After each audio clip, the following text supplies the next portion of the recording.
숨겨진 예술이라는 책을 쓴 페이퍼라는 사람이 있는데요. 셰이퍼라는 사람이 있는데 이 사람의 일화 가운데 아주 감동적인 일화가 전해져 옵니다. 이분이 사는 집에 가끔씩 뒷문으로 한 거린이 찾아와서 커피 한 잔만 달라고, 그리고 빵도 좀 있다면 달라고 이렇게 구걸을 하는 경우가 있었는데, 어느 날은 이 셰이퍼 가정에서 이 거린을 정중하게 집으로 초대를 했습니다. 아주 따뜻하게 수프를 끓이고, 그리고 샌드위치도 아주 정성껏 이렇게 잘 만들어 놓고, 그리고 꽃다발까지 준비를 하고, 그리고 초까지 켜놓고 온 가족이 그를 환대를 했습니다. 그는 평생 처음 그런 환대를 바라보고 그 자리에서 천국에 온 것 같은 기분을 느꼈고 하나님의 사랑을 맛보았다고 합니다. 그리고 그 후에 거린의 삶을 청산하고 새로운 삶을 살게 되었다고 합니다. 이번에는 노숙자 이야기예요. 한 노숙자가 눈이 오는 추운 겨울날 한 가게 안을 들여다보고 있습니다. 그 가게는 국수를 파는 가게인데 왜 들여다보고 있었을까요? 배가 고프니까, 추우니까 따뜻한 국수 한 그릇 먹고 싶어서. 그런데 돈이 없어요. 그래서 보고만 있는데 그것을 본 주인 할머니가 문을 열더니 들어와서 국수를 먹으라고 합니다. 돈이 없다고 하니까 돈이 없어도 괜찮다고 하고 정중히 자리로 모셔서 따뜻한 국수 한 그릇을 대접을 했습니다. 그는 그때 그 국수 한 그릇에서, 그리고 자기를 환대하는 그 할머니의 모습 속에서 깊은 따뜻한 사랑을 느꼈다고 합니다.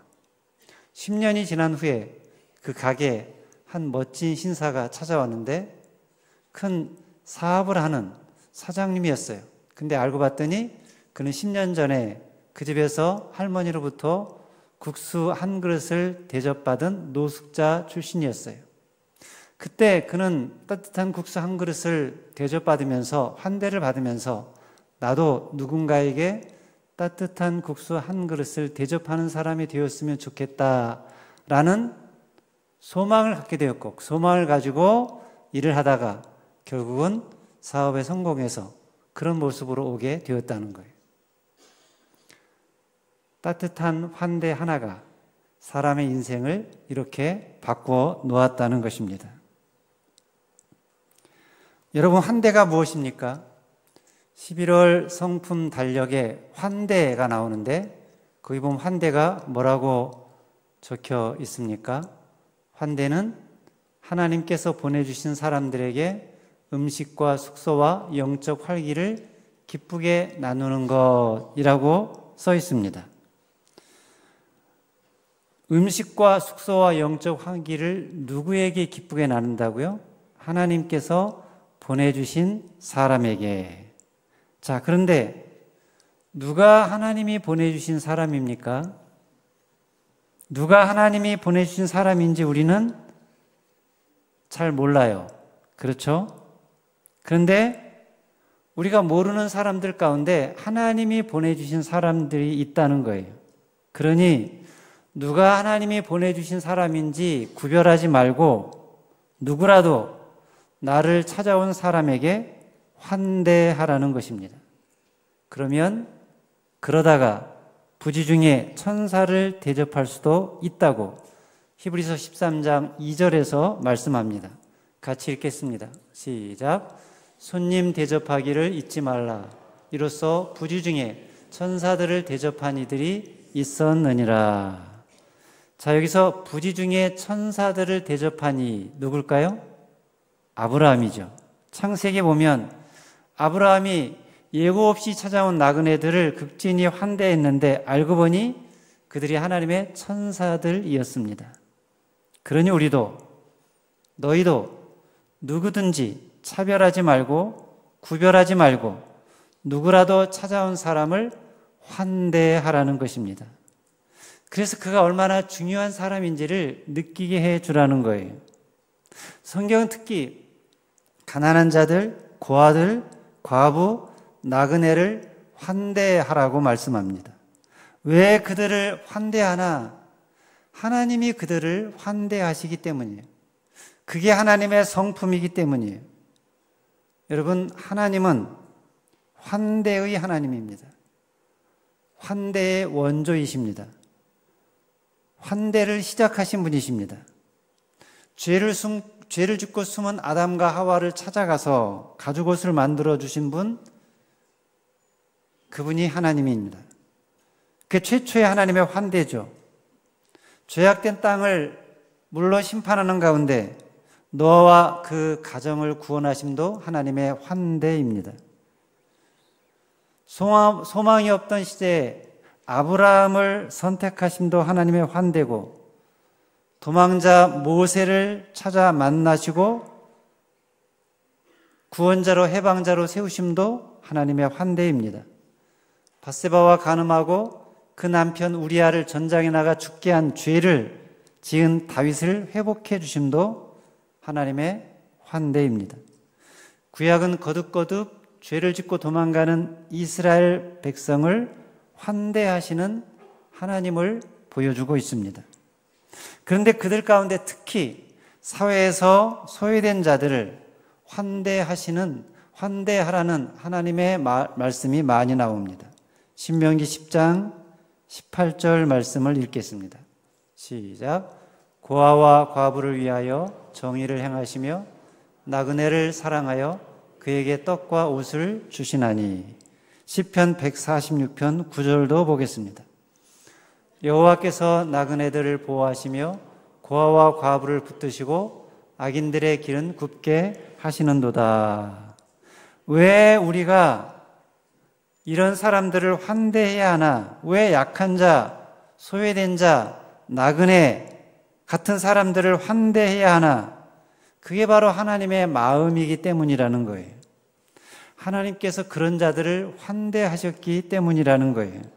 가난한 자, 소외된 자, 죄인들을 지극히 환대하시는 하나님의 환대를 가장 드라마틱하게, 가장 극적으로 묘사한, 감동적으로 묘사한 비유가 신약성경 누가복음 15장에 나오는 탕자를 환대한 아버지의 비유입니다. 누가복음 15장에 보면 아버지를 떠나서 허랑방탕하게 살다 돌아온 탕자가 나오죠. 그 탕자는 사랑받는 그런 모습이 아니었어요. 누더기 같은 옷에다가 몸에서는 악취가 나고 그 악취보다 더한 죄의 악취가 물씬 풍기는 자예요. 그런데 그럼에도 불구하고 아버지는 그 아들을 환대합니다. 어떻게 환대해 줍니까? 오늘 우리가 읽은 누가복음 15장 20절 다시 한번 같이 읽겠습니다. 시작. 이에 일어나서 아버지께로 돌아가니라. 아직도 거리가 먼데 아버지가 그를 보고 측은히 여겨 달려가 목을 안고 입을 맞추니. 자, 여기에서 우리는 우리에게 깊은 울림을 주는 아버지의 모습을 보게 됩니다. 그 모습이 어떤 모습입니까? 아들을 향해서 달려가는 모습이에요. 아버지가 그를 보고 측은히 여겨 달려가. 지금 아버지는 아들을 향해 달려가요. 왜 달려갑니까? 돌아온 아들이 노숙자 같은 모습으로, 거지 같은 모습으로, 실패자의 모습으로 돌아온 아들이 너무나 가엽고 너무나 측은하게 여겨졌기 때문이에요. 그래서 달려가서 목을 안고 입을 맞춥니다. 수치스러운 아들, 냄새나는 아들, 죄를 지은 아들, 탕자를 온 몸으로 환대한 거예요. 이게 아버지의 환대입니다. 돌아온 아들은 고백하죠. 아버지, 내가 하늘과 아버지에게 죄를 지었습니다. 지금부터는 아버지의 아들이라고 일컬음 받는 것도 감당하지 못하겠나이다. 그런데 아버지에게는 이 아들이 한 말이 중요하지 않아요. 아버지는 이미 아들을 용서했기 때문입니다. 용서했을 뿐만 아니라 아들에게 주려고 미리 준비해 놓은 것이 있었어요. 그게 뭡니까? 3가지를 종들에게 지시하죠. 먼저 아들에게 제일 좋은 옷을 입혀주라고 그랬어요. 옷은 주로 신분을 상징하는데 지금 아버지는 아들의 신분을 빨리 회복시켜주고 싶은 거예요. 제일 좋은 옷은 그가 입고 있었던 누더기 옷과 완전히 비교가 됩니다. 제일 좋은 옷을 입혀줌으로 사랑받는 아들로 회복시킨 것이죠. 그 다음에 뭐를 했습니까? 가락지를 끼워줘요. 가락지는 권위의 상징이에요. 명령권을 상징해요. 당시 반지는 도장과 비슷했어요. 그러니 아들로서의 법적인 권한을 행사할 수 있는 그것을 부여한 것이죠. 마지막으로 신발을 신기라고 그랬어요. 당시의 신발을 신는 것은 신분의 회복을 상징합니다. 왜냐하면 당시에는 노예와 주인은 신발에서 차이가 났다고 그래요. 당시 노예들은 신발을 신지 않았고 자유인들만 신었다고 합니다. 그러니 신발을 신지 않은 아들에게 신발을 신겨준 것은 너는 내 아들이다. 너는 종이 아니다. 품꾼이 아니다. 아들이다. 그런 의미죠. 그동안 이 아들은 탕자는 모든 것을 잃어버렸어요. 재산도 잃어버리고 아들의 지위도 잊어버리고 자존감도 잊어버리고 다 잊어버리고 종처럼 살았습니다. 자기는 더 이상 가치가 없는 무가치한 존재라고 생각했어요. 생각만 아니라 실제로 그러했어요. 그런데 아버지의 환대가 그 아들을 회복시킨 것입니다. 그런데 형은 어떻습니까? 형은 동생을 환대하지 않았죠. 환대하는 대신에 냉대했어요. 아버지가 한 처사도 못마땅하게 여겼어요. 그래서 아버지에게도 냉대로 대했습니다. 왜 냉대로 대합니까? 아버지가 하는 일이 아버지의 처사가 의롭지 않다는 거죠. 불의한 자에게는 벌을 주어야 되는데 왜 상을 주고 복을 주느냐는 말이에요. 형이 동생을 냉대한 이유, 아버지를 냉대한 이유, 그 이유가 무엇입니까? 놀랍게도 자기의 의로움이었습니다. 자기는 불의한 행동을 한 적이 없다는 거예요.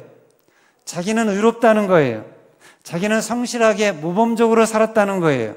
한 번도 아버지의 명을 어긴 적이 없다는 거예요. 그러니 아버지의 명을 어기고 불량하게 죄악되게 자기 마음대로 산 자와는, 동생과는 비교가 안 된다는 것이죠. 그런데 어떻게 저 불의한 자를 의로운 나보다 더 환대하나? 동생을 향해서도 아버지를 향해서도 마음을 완전히 닫고 그들을 마음에서 완전히 배제시킨 거예요. 뭐가 그런 배제를 낳았다고요? 아이러니하게도 의로움이, 자기의 의가, 자기의 성실이, 자기의 모범적인 삶이 아버지와 아들을 냉대하고 배제시키는 원인이 되었다는 것입니다. 그런데 아버지는, 그 누구보다 의로운 아버지는, 그 누구보다 성실한 아버지는, 그 누구보다 모범적인 아버지는 그 누구도 배제하지 않습니다. 그가 불의하든 안 하든, 성실하든 성실하지 않든, 집을 나갔든 안 나갔든 환대합니다. 이게 하나님의 환대예요. 하나님의 환대는 차별이 없습니다. 구별이 없습니다. 누구라도 다 환대합니다. 이 환대를 우리도 실천해야 할 줄로 믿습니다. 우리도 누구라도, 그 누구도 차별하거나 구별하거나 배제시켜서는 안 된다는 거예요. 그가 불성실해도, 공부를 좀 못해도, 돈을 적게 벌어와도, 어떤 실수를 하고 잘못을 해도, 어떤 죄를 지었어도 그런 것으로, 그 사람의 능력으로, 돈으로, 가진 것으로, 이룬 것으로 평가하고 배제시켜서는 안 된다는 거예요. 그 누구라도 존재 자체로 기쁘게 환대해 주어야 한다는 거예요. 그게 하나님의 마음이고 그것을 우리 주님이, 예수님이 친히 삶으로 보여주셨기 때문입니다. 사실 예수님은 그 누구보다 배제를 많이 당하신 분이에요. 가장 많은 배제와 배척을 받으신 분이 예수님이에요. 태어날 때부터 배척을 당했고, 육신의 가족에게도 배제를 당했고, 공생애 동안에는 수많은 사람들에게, 특별히 바리새인들, 사두개인들, 율법학자들, 장로들, 종교 지도자들에게 배척을 당했습니다. 그리고 자기 백성이 그를 영접하지 않았어요. 그렇지만 오히려 주님은 그들을 영접하고 환대했습니다. 여러분, 신약 성경을 보면 예수님의 환대 이야기로 가득해요. 특별히 누구도 환대하지 않았던 사람들, 사회에서 버림받은 사람들, 여성들, 나병에 걸린 병자들, 이방인들, 사마리아인들, 그들을 예수님께서 환대해 주셨습니다. 유대 사회에서 무시받고 천시받는 사람들, 죄인들, 세리들, 그들을 환대했고 그들과 함께 식탁에 앉으셨습니다. 주님은 그 누구도 배제하지 않고 배척하지 않고 환대해 주셨습니다. 그런 예수님의 환대의 절정이 십자가입니다. 여러분, 예수님의 십자가를 보십시오. 예수님이 어떻게 하고 있습니까? 양팔을 벌리고 계시죠. 누구라도, 어떤 자라도 내게 오기만 하면 다 받아주고 환대하신다는 거예요. 그렇습니다. 십자가는 환대의 상징입니다. 나는 어떤 형태로도 거부하지 않는다. 언제든지 누구든지 내게로 오라. 아무리 큰 잘못을 저질렀어도, 아무리 중한 죄를 저질렀어도 주님께서는 그 누구라도 다 환대한다는 거예요. 예수님의 십자가는 우리를 환대하기 위해서 달려오시는 아버지, 하늘의 아버지, 하나님의 사랑의 클라이막스입니다. 하나님은 누구라도 어떤 실수를 하고 어떤 잘못을 하고 어떤 죄를 지었을지라도 다 환영한다는 거예요. 환대하신다는 것입니다. 그 환대의 특징은 차별이 없다는 거예요. 남녀노소, 빈부 귀천, 어느 시대, 어느 지역을 막론하고 하나님의 사랑은, 하나님의 환대는 차별이 없고 동일하게 적용된다는 것입니다. 누구라도 어떤 죄와 잘못을 저질렀으라도 십자가를 앞세우고 달려오시는 아버지의 사랑, 하나님의 사랑을 받아들이고만 하면, 믿기만 하면 그의 신분을 완전히 회복시켜서 하나님의 자녀로, 하나님의 백성으로 영광스럽게 회복시켜 주신다는 것입니다. 놀라운 것은 그 환대가 지금 여기에서만 아니라, 이 땅에서만 아니라 죽음 이후에 천국에까지 이어진다는 것입니다. 천국에서 어떻게 우리를 환대해 주시는지 요한계시록 21장 3절, 4절 말씀을 읽겠습니다. 시작. 내가 들으니 보좌에서 큰 음성이 나서 이르되 보라, 하나님의 장막이 사람들과 함께 있으매 하나님이 그들과 함께 계시리니 그들은 하나님의 백성이 되고 하나님은 친히 그들과 함께 계셔서 모든 눈물을 그 눈에서 닦아주시니 다시는 상황이 없고 애통하는 것이나 곡하는 것이나 아픈 것이 다시 있지 아니하리니 처음 것들이 다 지나갔음이로라.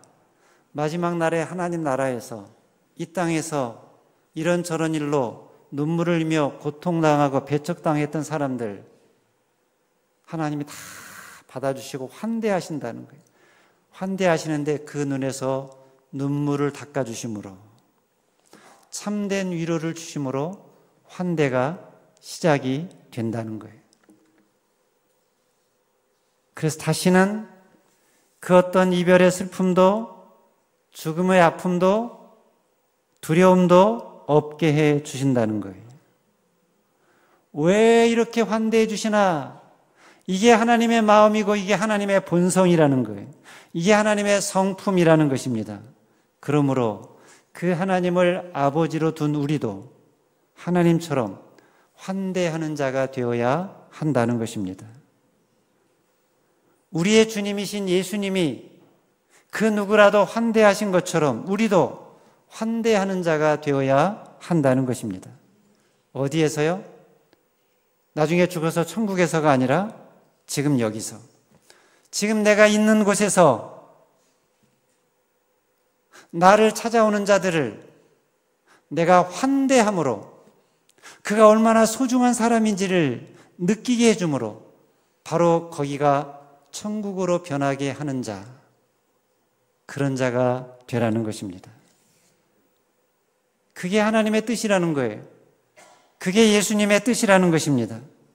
언제 어디서나 누구라도 내게 오는 자는 하나님이 보내주신 사람이다 라고 믿고 그 누구도 차별하지 말고 환대하는 자가 되라. 그 누구도 배제하는 자가, 배제시키는 자가 되지 말라. 너는 나를 배제할지라도 나는 너를 배제하지 않는다. 따라서 해볼까요? 너는 나를 배제할지라도 나는 너를 배제하지 않는다. 너는 나를 무시할지라도 나는 너를 무시하지 않는다. 너는 나를 냉대할지라도 나는 너를 환대한다. 환대의 눈으로 한번 옆에 있는 사람 좀 바라볼래요? 환대. 내 존재 자체로 환대한다, 환영한다. 그래서 그가 얼마나 소중한 사람인지, 얼마나 귀중한 사람인지, 위에서 하나님이 대신 자신의 목숨을 내어줄 정도로 소중하게 여기는 사람이라는 것을 내 환대 속에서 느끼게 해 주라는 것입니다. 나를 배제한 사람을 내가 배제하지 않는 거, 나를 무시한 사람을 무시하지 않는 거, 나를 냉대하는 사람을 내가 냉대하지 않고 환대하는 거, 어떻습니까? 어렵죠? 인간적으로 불가능하죠? 아니, 하고 싶지 않죠? 근데 누구를 생각함으로? 하나님을 생각함으로, 예수님을 생각함으로, 아무런 자격도 아무런 가치도 없는 나를 환대해 주신 하나님을 생각함으로, 아무런 자격도 가치도 없고 소망도 없는 나를 위해 대신 죽어주신 예수님을 생각함으로 나도 환대하는 자가 되자는 것입니다. 그래서 그 환대의 모습에서 환대하신 하나님을 느끼고 환대하신 예수님을 만나게 해주는 그런 저와 여러분들의 삶이 되시기를 주님의 이름으로 축원합니다. 기도하겠습니다.